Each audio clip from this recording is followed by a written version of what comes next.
বন্ধুরা, তোমাদের আজকে আমি টোপা কুলের আচার করে দেখাবো। এই দেখো, টোপা কুল নিয়েছি আর কুলগুলোকে খুব ভালো করে ধুয়ে সমস্ত কুলের আমি বোটাগুলো ছাড়িয়ে নিয়েছি। আর আমি এমনভাবে টোপা কুলের আচার করব তেল ছাড়া, যা অনেক দিন ধরে সংরক্ষণ করে তোমরা খেতে পারবে। আমার খুব ভালো করে ধোয়া আছে। প্রত্যেকটা কুল আমি এইভাবে একটু ফাটিয়ে ফাটিয়ে নেব।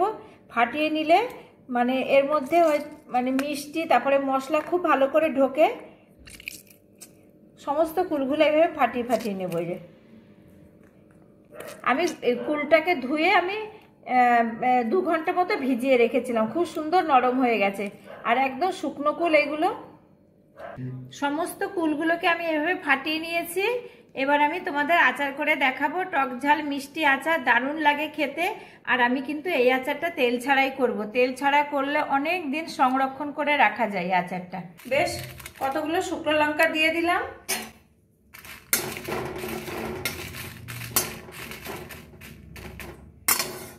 একটু ঝাল ঝাল হলে খেতে খুব ভালো লাগে, টক ঝাল মিষ্টি।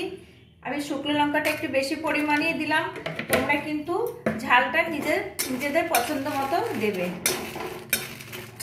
প্রথমে লঙ্কাটা একটুখানি ভেজে নিচ্ছি।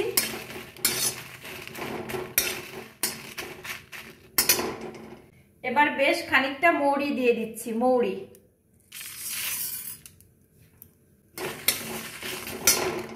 একটু মশলার পরিমাণ বেশি দিলে খেতে খুব ভালো লাগে।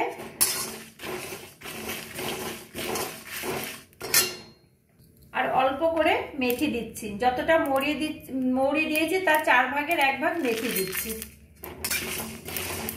এবার এই মশলাগুলো আমি একটু ভেজে নেব। এই মশলা দিয়ে তোমরা এইভাবে আচার করবে, দেখবে খেতেও ভালো লাগবে। বেশ টক ঝাল মিষ্টি দারুণ লাগবে খেতে। মশলাটা আমার ভাজা হয়ে গেছে, দেখো। আমি এবার নামিয়ে নেব।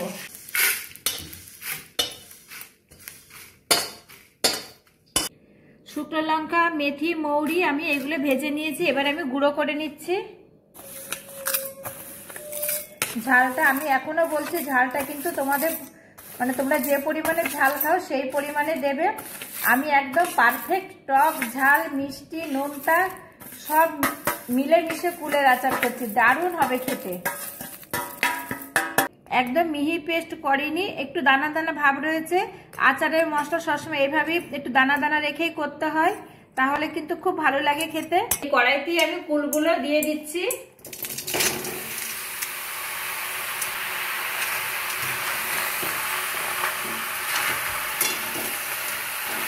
আমি কিন্তু কোনো জল ব্যবহার করব না এখানে। কুলের আচার গুড় দিয়ে করার চেষ্টা করবে, দারুণ লাগে খেতে।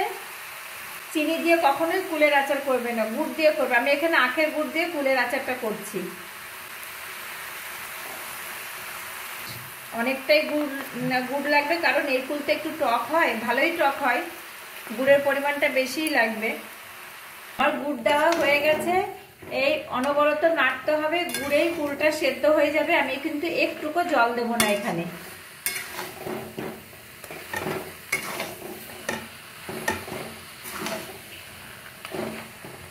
তোমরা দেখবে এইভাবে কুলের আচার করে খেতেও দারুণ লাগবে আর অনেক দিন ধরে সংরক্ষণ করে রাখতে পারবে।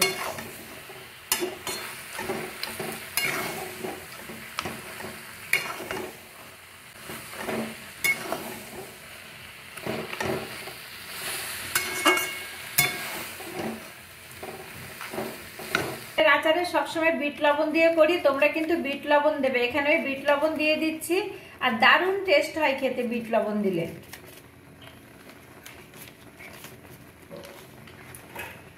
একটু নোনতা নোনতা হলে এই আচার খেতে দারুণ লাগে।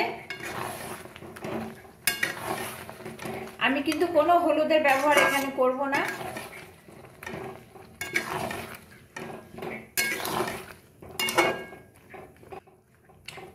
দেখো প্রায় সেদ্ধ হয়ে গেছে। যেহেতু আমি কুলটা ভিজিয়ে রেখেছিলাম 2 ঘন্টা মতো, তাতেই কুলটা নরম হয়ে গেছে। এখনই মনে হচ্ছে সেদ্ধ হয়ে গেছে।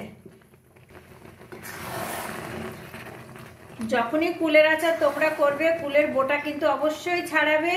ছাড়িয়ে ভালো করে ধুয়ে অন্তত 2 ঘন্টা মতো জলে ভিজিয়ে রাখবে, তাতেই কুলটা নরম হয়ে যাবে আচার করার সময় কোনো জলের প্রয়োজন হবে না। আমি কিন্তু কোনো জল দেইনি, এখানে জল ছাড়াই আচারটা করছি। এতে আচারটা অনেক দিন সংরক্ষণ করা যায়। আমার কিন্তু সব ঠিকঠাক দেওয়া আছে, লবণ, গুড় আর মিষ্টি সব ঠিকঠাক দেওয়া আছে। এই দেখো একদম মানে সুন্দরভাবে গলে গেছে কুলগুলো। আমার আচার প্রায় হওয়ার মুখে, আরেকটু হলেই নামিয়ে দেব মশলা দিয়ে। দেখো জল ছাড়া কত সুন্দর কুলের আচারটা করে ফেললাম। পুরোপুরি রেডি হয়ে গেছে, একদম কমপ্লিট। এবার আমি মশলা দিয়ে নামিয়ে দেব। সুন্দর গন্ধ বেরিয়েছে মশলার।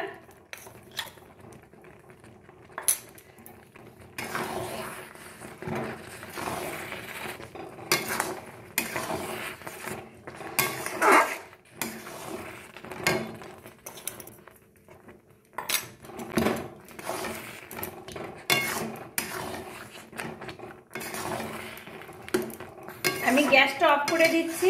আমার কুলের আচারটা হয়ে গেছে, এবার আমি নামিয়ে নেব। কতটা টেস্ট হয়েছে তোমাদের আমি একটু খেয়ে দেখাচ্ছি। আর কুলের আচার তোমরা সবসময় এইভাবে খাবে।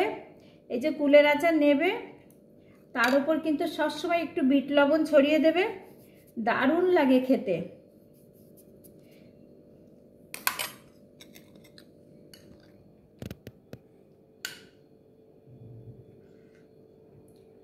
কি স্বাদ, পুরো দোকানের থেকেও মানে বেশি স্বাদ লাগছে যেন মনে হচ্ছে। হুম।